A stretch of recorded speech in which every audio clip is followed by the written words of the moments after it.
Thank you, Jane, and good morning, everyone. And can I thank Nuffield for the chance to be here. I'm really embarrassed. 35 years in CSIRO, and this is my first visit to Nuffield's annual meeting, and that's a disgrace, and I apologise unreservedly.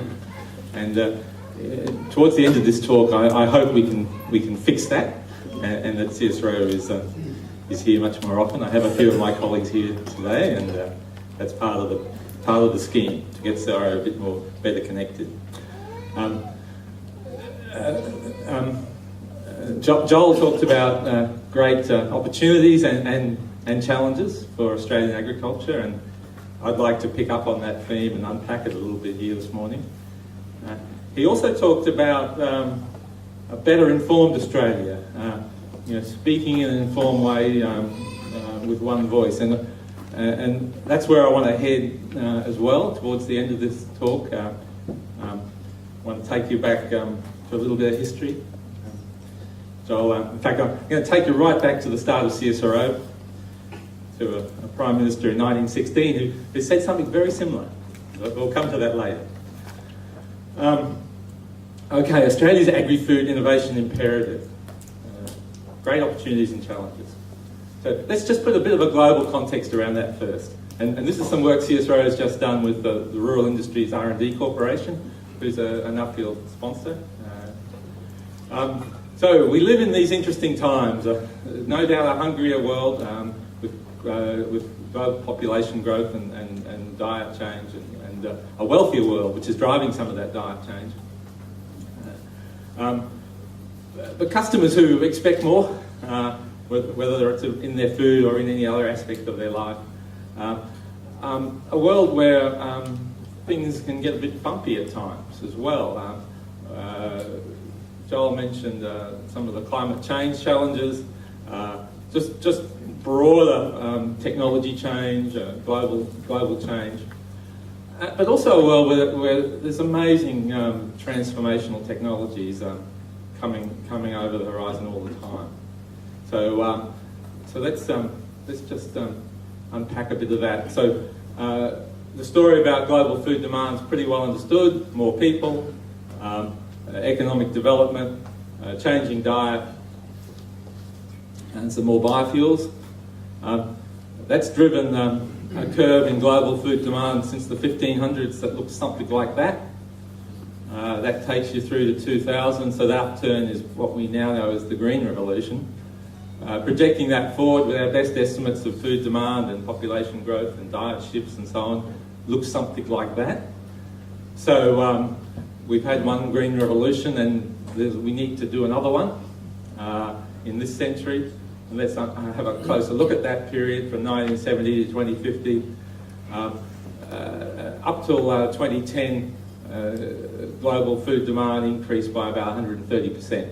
And the projected demand increase is only 70%.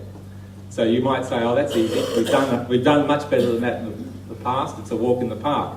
But if you look at the absolute percentages are dangerous. The absolute increase in food demand is actually more in the next 40 years than in the past 40. So that sort of frames the challenge. And let's bring that back to Australia. What's this opportunity for Australia look like? There's something like 2 billion emerging middle class to our north. That highlighted circle currently is where half the people of the world live. Food demand is not going to quite double, but it's going to more than double in Asia. And that demand's got a lot of dimensions of change in diet about it. Here's the protein consumption for Australia, level pegging, but for Asia, a fairly sharp upturn. Unlike the last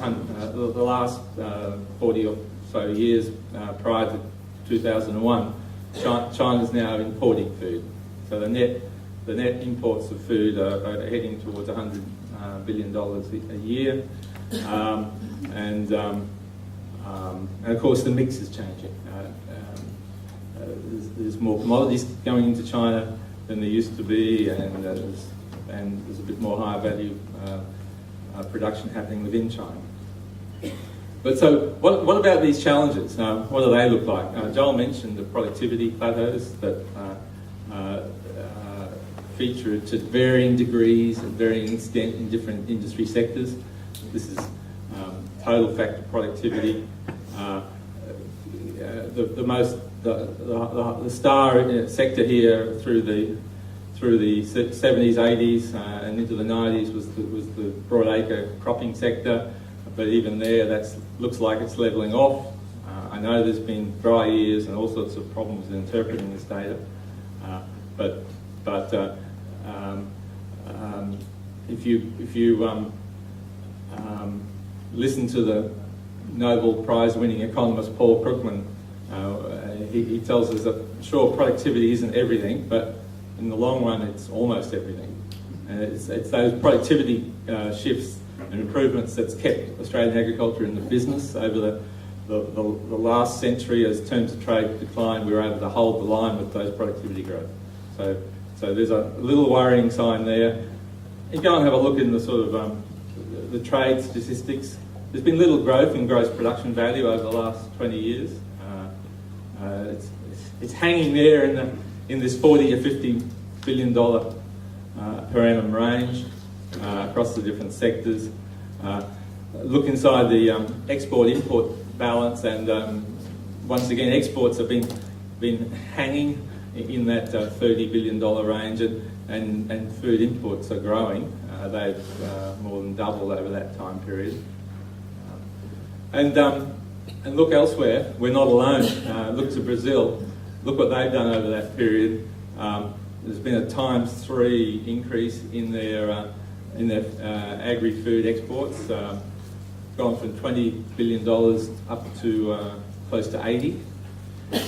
So they've produced 2 entire Australian agricultures in that 15 to 20 year period. So that's just amazing expansion going on there. So what does that mean? What do we have to do about that, and how can we respond to that? Let's I think I was asked to comment a bit about some of the technological drivers. But let's just look back for a bit here. I've just picked the in this graph, it's wheat yield. Now, I know there are many sectors here, and wheat's not everything, but this is just one commodity, one sector where we've got this good long-term trend, and we can look at technology in this way. So this is Australian wheat yields since 1860 through to 2014 or so. And you see that initial decline in wheat yields as we ran down our soil fertility, really. And then you'll see these periods of change and plateau and change and plateau. And the cereal farmers in the audience will recognise some of these transitions. You know, around 1900, we had William Farrer breeding his wheats. We then started to have superphosphate and legumes, and super and subclover started to come in. We then started to get break crops and semi-dwarf wheat varieties. Nitrogen fertilisers generated a big uplift in the 60s and 70s. But I guess the point of this graph is, well, what's the future hold for us? Where are we going next? And so if you go and have a look at the scientific, what's hot in science just now, and of course these have been hot for a while to varying degrees. The biological revolution that's been transforming science for 30 or 40 years really, but it's starting to get seriously into impact territory where there is some revolutionary products available, whether they're GM products or not. Even without a GM delivery agent, this biological revolution is changing everything in plant and animal science.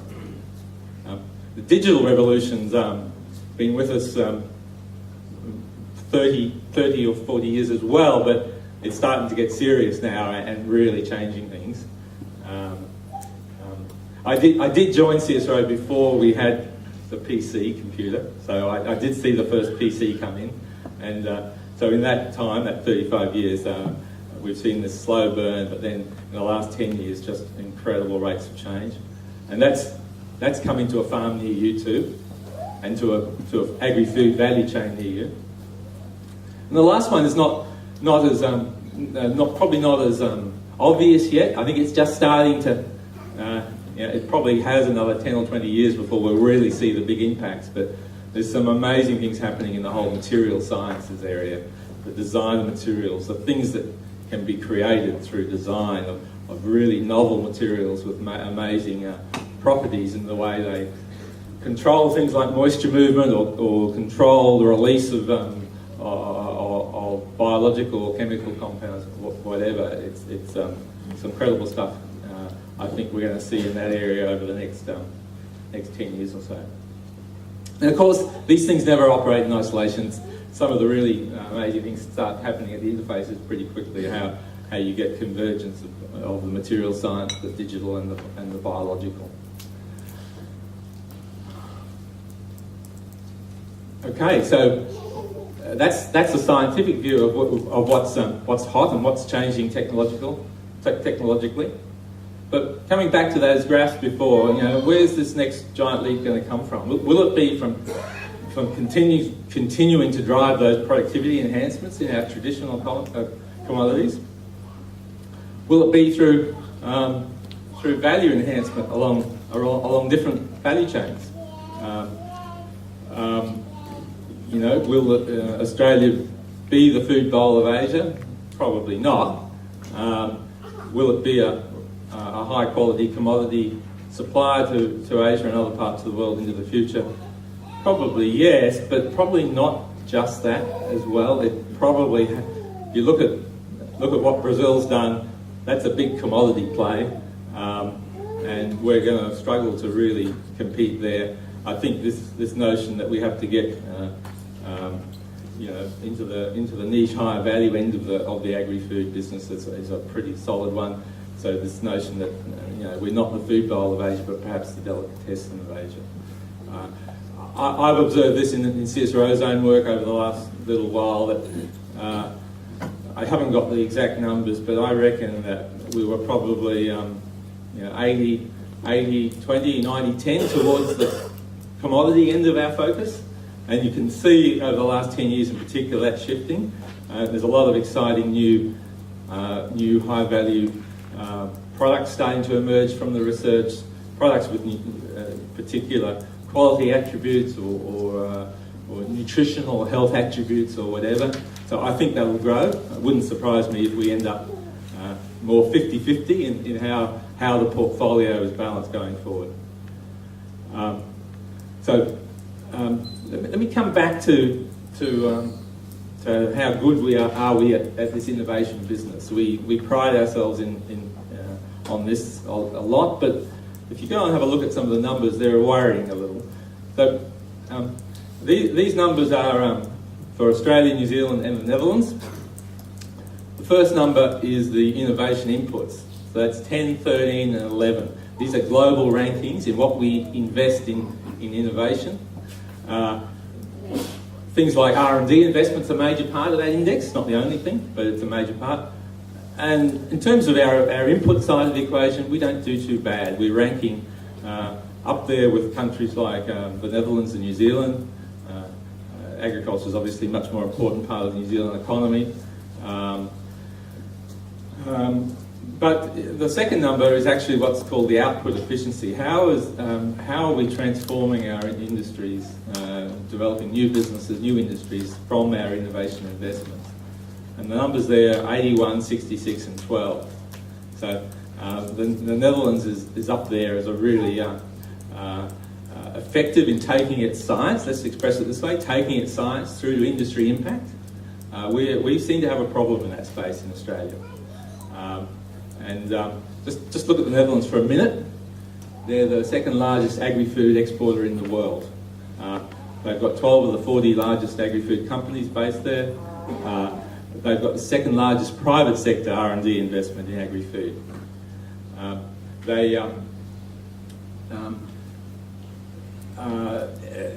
For a European economy, agri-food is a major foundation of that economy. They've got some of the world's strongest scientific institutions centred around the Wageningen and complex and related areas, and they do all that on 3.37 million hectares of land, which is not much bigger than that property one of the scholars was talking about last night, somewhere up on the Queensland border. I think it was half that size. I'm sorry if I've forgotten that person's name, but that property is half the size of the Netherlands. So you ask the Dutch how do they do, what works well for them, and they talk about this golden triangle. They said you have to get leadership from these three points of the triangle: from industry, businesses, from government, and from the knowledge institutes. That leadership has to have short lines, high of communication, high commitment, lots of public-private connections going on. The thing they say though is that those institutions all have their unique leadership roles. It's not about blurring those lines. I think Joel talked about getting political leadership, so it's more than government. It's a bipartisan political effort there. Business leadership, but there's also a place for science leadership as well. They need to have a voice at the table, and I think increasingly we've blurred our lines here in Australia, and we don't get that golden triangle working as well as we should. If you go and look at innovation theory, you'll hear people start talking about innovation ecosystems. These are ecosystems. They have behaviours to them like any natural ecosystem. So innovation happens when the ideas and the resources of different organisations connect effectively. This connection word. Systems are defined by those connections. Innovation systems link businesses with one another and with research organisations and government. Australia's innovation system is disconnected. So that's a view from a person, that's Mark Dodson at the University of Queensland, Professor of Innovation Studies. But the question, I think, for this group is our agri-food innovation system up to the task ahead, and how do we improve the connections? So let's come back to that. Let's just reflect. I'll wrap up on these last few slides about the connections between Nuffield and with apologies to the ABC, Jane. I'd like to refer to it as your CSIRO because it is, and hopefully you feel it's there to benefit your industry and your country, because that's why it was established.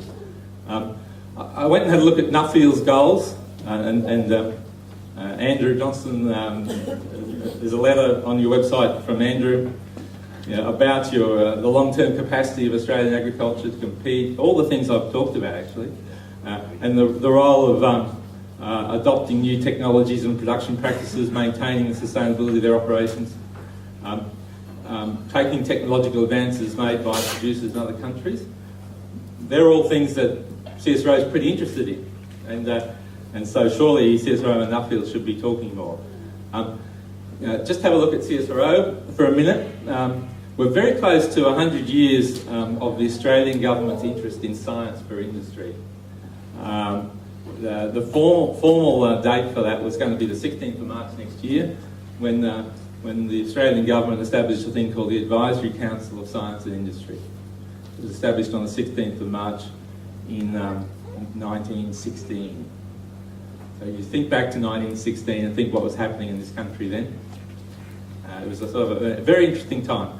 And from that point, CSIRO evolved, basically, to CSIR in 1926, to CSIRO in 1949. And so today, in 2016, we'll be 100 years young, 5,000 staff or so, and still in the top 10 agri-science institutions in the world. When this idea of a national research institution first emerged, Billy Hughes was the Prime Minister in 1916. In fact, this is his speech at the conference in Melbourne that explored the idea, explored it with the states, explored it with the universities, because there were universities that had agriculture professors at that time. Some of them had just... University of Sydney had its first agriculture professor who attended this meeting. So, if you bear with me another minute or two, I'm almost done. How am I going on time, Dave? Okay. I would like to read this because it seems it's still relevant. Even though the language is not politically correct, I should start with that. The language isn't politically correct, but this is word for word. So ours is a great and glorious heritage. We must defend it at all hazards. We had a war going on. We must create conditions that will attract and maintain a wide population of whom a sufficient number must settle upon the land. And I know of no way of settling people on the land except to make rural industry attractive, and to this science can lend a most powerful aid. Science can make rural industries commercially profitable, make the desert bloom like a rose. It can make rural life pleasant as well as profitable. I think pleasant and profitable is still relevant. And lastly, science thus familiarised to the people. I think this picks up on some of the comments Joel was making about the national discourse and then informing that national discourse. So science thus familiarised to the people will help them to clear thinking, to the rejection of shams, to healthier and better lives, and to a saner and wider outlook on life. So that's William M. Hughes, 5th of January 1916. From that, your CSIRO emerged, and I don't see that those words would go too far astray with what Nuffield's trying to do as well. So let's build off that. As Jane said, CSIRO is still in the agri-food business. There's a graph of our relative focus across all the sectors. In 1916, it was 100% ag. In fact, the first project was on prickly pear for the Queenslanders and New South Wales. And those of you who are aware of the prickly pear curse that was taking over, I think it was up to 20 or 30 million acres. So the very first project was CSIRO, this advisory council, investing £250 in prickly pear work in partnership with the Queensland and New South Wales governments. That's the very first one. We're still in the business in 2016, 15, about a third of the organisation, about $350 million a year of investment. A bit over half comes from the Commonwealth Government, and the other half comes from lots of partners, many of whom are here today. The GRDC, the Rodex, the private sector, Bayer Australia, wherever. There's lots of partners we work with. Okay, so we're still in the business. We're structured pretty simply these days. 9 big business units. There's 1,000 people work in our agriculture business. But there's also a food and nutrition business with 250 people. Biosecurity as well. I'll finish on this slide. So proposition. So Nuffield scholars traverse the world looking for insights and techniques to help drive innovation in Australian farming businesses, and as they should. We could be more active though in connecting Nuffield scholars to world-class R&D and innovation activity in Australia. And we have Australian R&D efforts which are well connected globally as well, so we can help join some dots there, perhaps make some introductions, connect to possible foci for scholars' visits. And the benefits here will flow in 2 directions. CSIRO and other knowledge institutes that get involved in this sort of thing will benefit a lot from what the scholars are thinking about and learning, and hopefully we can contribute as well into the planning and shaping of those scholarships. So I'll finish on this point. CSIRO would like to work with Nuffield on that. So thank you very much.